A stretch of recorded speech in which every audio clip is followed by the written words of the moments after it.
दोस्तों रिसेंटली पाकिस्तान को एक जबरदस्त झटका लगा है। पाकिस्तान को यह उम्मीद नहीं थी कि कोई इस्लामिक कंट्री आज उसका साथ छोड़ देगी। पाकिस्तान को यह भी उम्मीद नहीं थी कि यार हम तो इस्लाम का पर्चा जो है वो लहराते हैं, हम तो इस्लामिक कंट्री हैं और कोई दूसरी इस्लामिक कंट्री जो है वो हमारा जरूर साथ देगी। याद रखिए कि दूसरा व्यक्ति आपका तभी साथ देगा जब यू आर ऑन प्रिंसिपल्स, आप सिद्धांतों के ऊपर हैं। अगर सिद्धांतों पर नहीं है तो आप चाहे कितना भी नकाब ओढ़ लीजिए, वो एक दिन बेनकाब होना ही है। रिसेंटली क्या हुआ है, 19 जनवरी के दिन यूएई का विजिट हुआ भारत के अंदर और यूएई ने यह अनाउंस कर दिया कि हम लोग लगभग 1000 जो लोग हैं, प्रिजनर्स हैं यूएई के अंदर, उनको छोड़ देंगे। अच्छी बात है, वेल एंड गुड, इससे पहले भी किया है। लेकिन बात यह है कि पाकिस्तान के लिए एक हिदायत और है कि अगर सऊदी अरेबिया के साथ में कोई डील की तो हम पाकिस्तान के इस्लामाबाद एयरपोर्ट को डेवलप नहीं करेंगे। पाकिस्तान को यह उम्मीद नहीं थी कि आखिरकार यूएई भारत के अंदर आएगा, अचानक से एक विजिट होगी और पाकिस्तान का डिफेंस जो डील है वो विड्रॉ हो जाएगा। पता नहीं था उसको, लेकिन ये हो चुका है। अब चिड़िया चुग गई खेत, पछताए क्या होत। Has UAE abandoned Pakistan airport deal after President's India visit। तो विजिट हुई और विजिट होने के बाद अब यह लग रहा है कि यूएई का कोई इंटरेस्ट नहीं है पाकिस्तान के अंदर। साथ ही के अंदर UAE lost interest in Pakistan. UAE ने अपना इंटरेस्ट जो है वो लूज कर दिया है पाकिस्तान के अंदर। Abu Dhabi exit Islamabad airport deal after नयान्स इंडिया विजिट। ठीक है, इस्लामाबाद एयरपोर्ट, ये डील हुई कब थी? रिसेंटली हुई थी, अगस्त 2025 के अंदर डील हुई, जिसमें यह डिसाइड किया गया कि इस्लामाबाद के एयरपोर्ट को डेवलप करेंगे, एक ग्लोबल क्लास एक एयरपोर्ट जो है बनाया जाएगा। लेकिन डील कैंसिल हो चुकी है। रीजन क्या है? रीजंस के बारे में हम लोग बात करेंगे, लेकिन बात यह है कि आखिरकार हुआ क्या है। यूएई प्रेसिडेंट शेख मोहम्मद बिन जायद अल नयान सडन 3 आवर विजिट, केवल 3 घंटे की विजिट थी और वो थी 19 जनवरी को। India now appears to be more than a routine diplomatic courtesy. The brief meeting has rattled the geopolitical landscape of South Asia. पूरे साउथ एशिया के अंदर अब खलबली ये मच चुकी है कि यार आखिरकार एक इस्लामिक कंट्री ने भारत का साथ क्यों दिया है। साथ ही के अंदर भारत छोड़ने से पहले एक स्ट्रॉन्ग जेस्चर जो है गुडविल का वो दिया और ये डिसाइड किया कि 900 इंडियन जो प्रिजनर्स हैं इनको यूएई जो है छोड़ देगा। लेकिन क्या ये पहली बार हुआ है? पहले भी तो यूएई ने भारत का साथ दिया है, उसका एग्जांपल ये है। इससे पहले भी रमजान के अंदर 500 इंडियन प्रिजनर्स को यूएई ने पहले भी छोड़ा था, पार्डन किया था, माफ किया था उनको। ठीक है, तो मतलब यूएई के साथ में रिलेशन खराब नहीं है हमारे, बहुत अच्छे हैं। लेकिन आखिरकार यूएई का भारत का साथ देना और पाकिस्तान से मुंह मोड़ लेना, ये क्यों हुआ है? जिस समय 19 अप्रैल को देखिए 19 जनवरी को डील हुई और 20 जनवरी को न्यूज़पेपर में आया कि इंडिया और यूएई के बीच में $3 बिलियन की एलएनजी लिक्विफाइड नेचुरल गैस जो है इसको लेकर एक डील हुई है। और डिफेंस यानी कि expand defence ties to boost trade $200 billion का ये भी डील हुई। मतलब हम लोग यूएई से क्या क्या डील करेंगे, क्या लेंगे? एलएनजी जो है इसको क्या करेंगे? इंपोर्ट करेंगे। एलएनजी आप लोग जानते हैं लिक्विफाइड नेचुरल गैस इसको कहा जाता है और वो कहां से आएगी? वो यूएई से आएगी। इस डील को जो है वो और एक्सटेंड किया गया है। The report does not directly link political reason.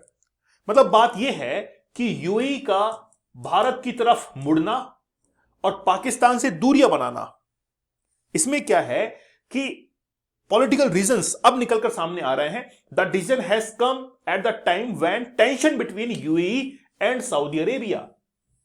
अब एक्चुअली में मैं आपको 2 पार्ट में इसको डिवाइड करके दिखाता हूं।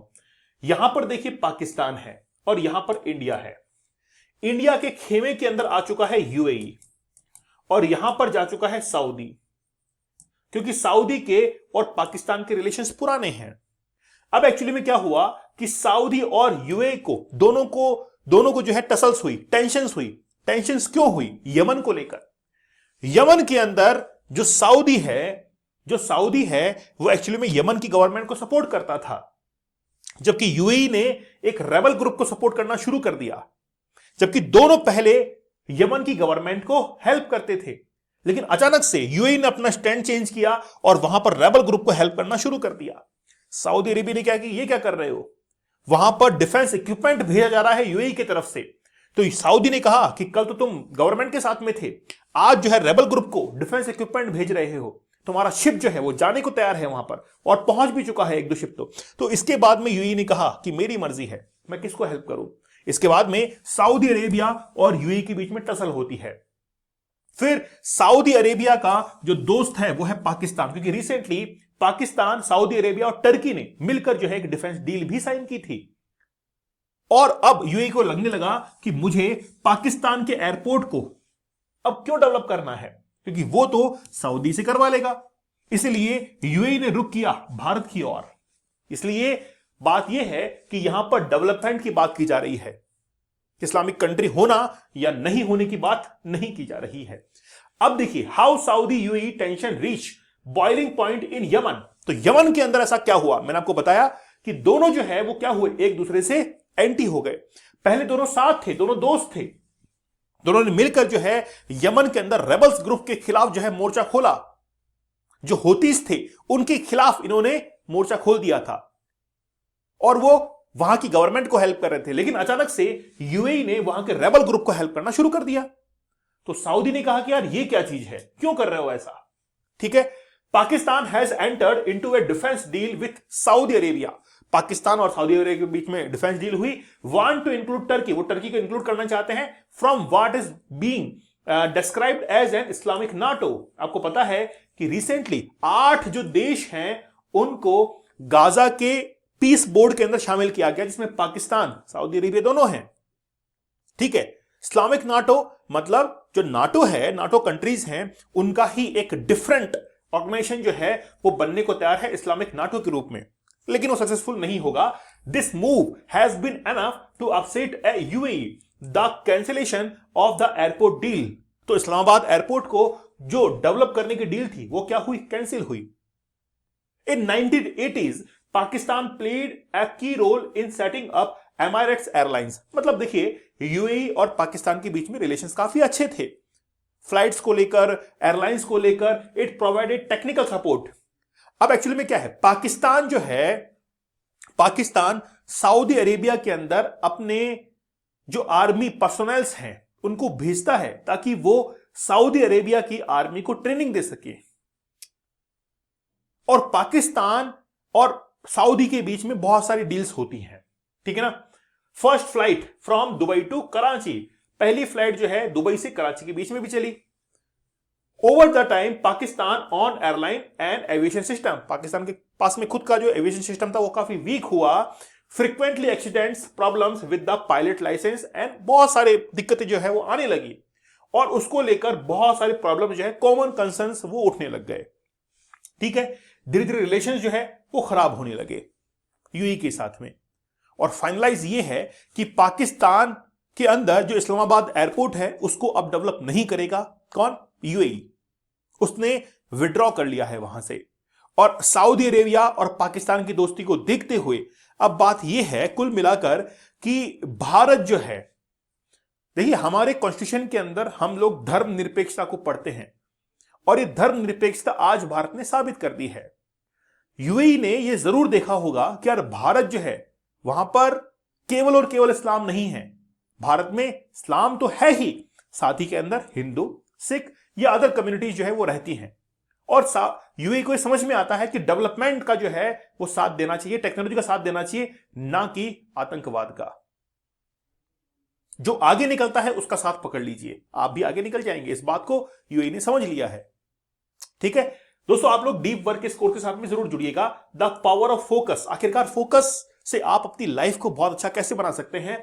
एलन मस्क, बिल गेट्स, इन्होंने बहुत अच्छी टेक्निक को इस्तेमाल किया, डीप वर्क की टेक्निक्स हैं वो, आप इसको जरूर यूज कीजिए। 30 टेक्निक्स मैंने बताइए, बहुत जल्दी आप इसको कंप्लीट कर सकते हैं और अपने वर्क के अंदर काफी एफिशिएंसी आप ला सकते हैं। अगर देखिए आपके अंदर कोई भी बुरी आदत है, बैड हैबिट है, या फिर हम लोग कहते हैं कि पोर्नोग्राफिक एडिक्शन है, आप जरूर चैलेंज को एक्सेप्ट कीजिए। 75 डेज का हार्ड चैलेंज, 100 डेज का हार्ड चैलेंज, कंबाइंड चैलेंज भी है। तो लेवल 1, लेवल 2, लेवल 3 बड़ा हार्ड है। एक बार ज्वाइन करके देखिए, आप ही खुद के ऊपर चैलेंज लीजिए कि क्या वाकई में जिस दिन आपको एग्जिट करना हो फ्रॉम पोर्नोग्राफी तो क्या आप कर सकते हैं। कहते हैं कि यार ये तो कुछ भी नहीं है, लेकिन करके देख लीजिए एक बार एग्जिट। ठीक है, okay. Challenge coupon code use करना है जिससे आपको डिस्काउंट प्राइस में ये मिलेगा, और आप लोग इसको चैलेंज को कंप्लीट जरूर कीजिएगा। दीपक इंदौर ऑफिशियल टेलीग्राम चैनल पर आप लोग जरूर ज्वाइन कर लीजिएगा। तो मिलते हैं आप लोगों से अगले सेशन के अंदर, तब तक धन्यवाद, थैंक यू, जय हिंद।